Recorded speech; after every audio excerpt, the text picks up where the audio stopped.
আসসালামু আলাইকুম। অনেকের মনে প্রশ্ন থাকে যে আমরা ফেসবুকে ভিডিও আপলোড করলে এবং সেই ভিডিওটি আমরা কোন রেশিও দিয়ে ভিডিওটি এডিট করব। তো আমরা অনেকে রয়েছি যে ফেসবুকে অথবা ইউটিউবে বা টিকটকে ভিডিও পাবলিশ করে থাকি।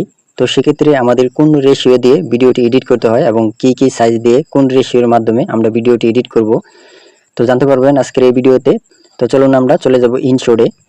তো আপনারা যে কোনো অ্যাপস দিয়ে ভিডিওটি এডিট করতে পারেন। তো আমি ইনশট দিয়ে যেহেতু ভিডিও এডিট করি, তো সেক্ষেত্রে আমি ইনশটে চলে আসলাম। ইনশটে চলে আসার পর এখানে দেখেন ভিডিও। তো জাস্ট আমরা সেই ভিডিওর উপর ট্যাপ করব। ট্যাপ করার পর এখানে দেখেন নিউ প্রজেক্ট। তো নিউ প্রজেক্টের উপর একটা ক্লিক করব। ক্লিক করে আমি যে ভিডিওটি এডিট করতে চাচ্ছি, তো সেই ভিডিও এখান থেকে আমি সিলেক্ট করে দিব।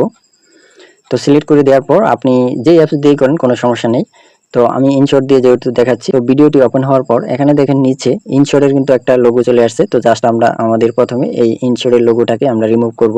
তো তার জন্য এখানে ইনশটের উপর এখানে দেখেন এই যে নিচে কর্নারে, তো জাস্ট এটিতে ক্রসে গিয়ে আমরা কেটে দিয়ে এটাকে রিমুভ করে দেব। তো ইনশটের লোগোটি রিমুভ করার পর আমরা চলে যাব এখানে ভিডিওর নিচে দেখেন এখানে লেয়ারে একটা ক্লিক করব।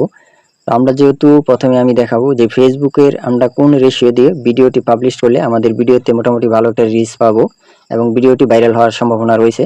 তো তার জন্য আমি এখানে চলে যাব ক্রোবে।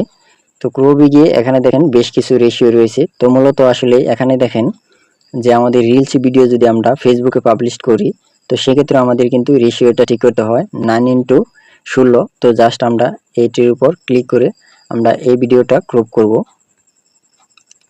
তো এখানে মাঝ বরাবর এনে আমরা এখানে 9:16, তো জাস্ট এটিতে ক্লিক করে আমরা এই ভিডিওটাতে ক্রপ করে নিব। তো মূলত আসলে এখানে দেখেন ক্রপে, তো এই রেশিওটা দিলে আমাদের ভিডিওটা রিচ পাওয়ার খুবই সম্ভাবনা বেশি এবং ফেসবুক যা বলে থাকে এই রেশিওর মাধ্যমে কিন্তু ভিডিওটি পাবলিশ করলে এটি রিচ পাওয়ার খুবই সম্ভাবনা বেশি থাকে এবং ভিডিওটি ভাইরাল হওয়ার সম্ভাবনা থাকে। তো এখন অনেকে প্রশ্ন করতে পারেন যে ভাই আমি তো 1:1 দিয়ে রেশিও ঠিক করে আমি ভিডিও পাবলিশ করি এবং আমার ভিডিওতে ভালো একটা ভিউজ আসে। হ্যাঁ, আপনি 1:1 দিয়েও ভিডিওটি পাবলিশ করে আপনি ভালো রিচ পেতে পারেন। তো সেক্ষেত্রে এখানে সম্পূর্ণ বিষয় হচ্ছে যে আসলে আপনার ভিডিওর উপর কতটা কোয়ালিটি এবং ভিডিও কেমন দম রয়েছে। তো এটির উপর অনেক সময় এই 1:1 সিলেক্ট করে কিন্তু অনেক ভিডিও ভাইরাল হয়ে যায়। তো এখন দেখাবো যে আসলে মূলত আরো কি রেশিও রয়েছে। তো এখানে দেখেন 16:9 অর্থাৎ 16:9। তো এটিতে আমরা ক্লিক করে আমাদের ইউটিউবের যে ভিডিওগুলো রয়েছে, তো আমরা কিন্তু এই রেশিওটা অবশ্যই ঠিক করে আমরা পাবলিশ করলে আমাদের ইউটিউবের জন্য সবচেয়ে বেস্ট এই রেশিওটি। এবং মূলত যারা ইউটিউবের জন্য ভিডিও তৈরি করে থাকে 16:9 দিয়ে কিন্তু এই ভিডিওগুলো তৈরি করে থাকে। তো এখন আমরা অনেকে আছি যে টিকটকে ভিডিও পাবলিশ করি। তো টিকটকের জন্য এখানে দেখেন 9:16। তো এই 9:16 এটি সিলেক্ট করে আমরা কিন্তু এটি টিকটকের জন্য ভিডিওগুলো পাবলিশ করতে পারি। তো এখন প্রশ্ন হচ্ছে যে আসলে আমরা যদি টিকটকের জন্য পাবলিশ করি ভিডিও, তো 9:6 এবং ইউটিউবের জন্য যদি সিলেক্ট করি 16:9, আমাদের ফেসবুক রিলসের জন্য 9:16, ঠিক আছে। তো 9:16 দিয়ে এই ভিডিওটি এডিট করে আমরা যদি পাবলিশ করি আমাদের ভিডিওতে কিন্তু ভালো একটা ভিউজ আসার সম্ভাবনা রয়েছে।